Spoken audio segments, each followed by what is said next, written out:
최근 건강에 대한 관심이 높아지면서 생활체육을 즐기는 동호인들이 500만 명에 육박하고 있는데요. 클럽에 등록하지 않은 사람들까지 합치면 그 수는 더 많아집니다. 하지만 현재 1인당 공공체육시설은 3.8제곱미터로 선진국 수준인 5.7제곱미터와는 거리가 멉니다. 이렇게 운동을 즐기는 사람에 비해 공공체육시설이 부족해 곳곳에서 갈등이 일어나고 있는데요. 정현숙 기자가 취재했습니다. 이달 초 청주의 한 체육관에서는 충격적인 사건이 일어났습니다. 체육관 사용 문제로 배드민턴 동호회원 2명이 몸싸움을 벌여 50대 양모 씨가 끝내 숨졌습니다. 여기서 놀러 와서 쓰지 말라 하다가 두 분이 싸우셨나 봐. 시설은 부족한데 특정 동호회가 사용권에 대한 우선권을 가지는 곳도 많아 잡음이 끊이지 않고 있습니다. 세 곳의 배드민턴 동호회가 활동하는 이 체육관은 주말엔 1시간 넘게 기다려야 운동 기회가 주어집니다. 갈등을 줄이기 위해 동호인들이 이용하는 코트와 일반인들이 이용하는 코트를 나눠놨지만 이마저도 무용지물입니다. 돈을 내고 사용을 하는 것도 아닌데 정해져 있으니까요, 코트가. 왜 그렇게 정해져 있는지. 그럼 저희도 정해서 사용을 하고 싶죠. 넓은 공간과 안전 펜스가 필요한 야구는 경쟁이 더 치열합니다. 2만여 개의 사회인 야구팀이 활동하고 있지만 자치단체에서 건립한 야구장은 225곳에 불과합니다. 축구도 마찬가지. 구장 예약 시간에 맞춰 PC방을 찾는 게 일상이 됐습니다.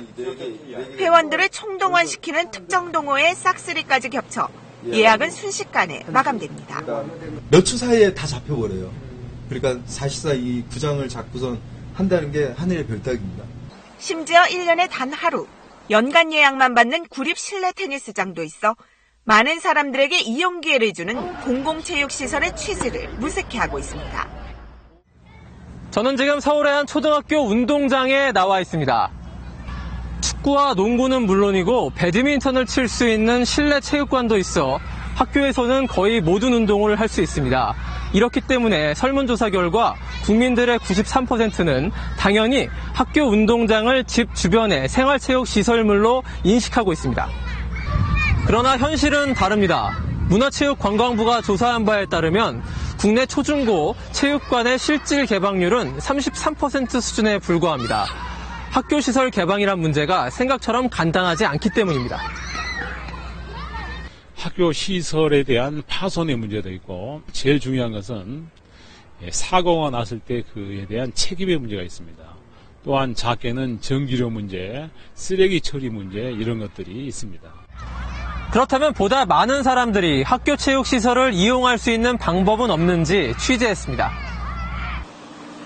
저녁 노을이 질 무렵이면 배드민턴 가방을 맨 주민들이 등교를 시작합니다. 쾌적한 학교 체육관에서 땀을 흘리며 하루의 스트레스를 훌훌 털어버립니다.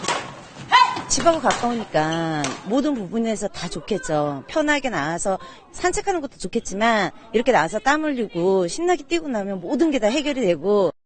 학교 체육시설 개방은 각 지자체의 조례로 지정돼 있습니다. 하지만 개방 여부는 전적으로 학교장의 결정에 달려있기 때문에 안전사고 등 모든 책임을 져야 하는 부담이 있는 많은 학교장들이 개방을 꺼리고 있습니다. 이런 문제점들을 해소하기 위해 문체부와 교육부 차원의 지원 사업이 추진되고 있습니다. 각 시, 군구, 생활체육회가 학교로 안전관리 전담사를 파견하고 책임 배상보험에도 가입해 학교장의 책임을 대폭 줄이는 것이 핵심입니다. 독일이나 유럽 같은 경우는 학교 체육 시설에서 학교 끝나고 아이들이 이제 방과 후 활동을 학교 체육 시설에서 클럽을 만들어서 그곳에 가서 운동을 하고 지역 주민들도 방과 후 시간에 이용을 해가지고 학교뿐 아니라 국민 세금으로 운영하는 지역 공공기관의 체육시설들도 당연히 문을 열어줘야 합니다. 공공체육시설의 개방과 이러한 시설들을 내 것처럼 아끼는 성숙한 시민의식.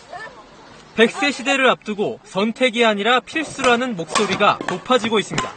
KBS 뉴스 김기범입니다.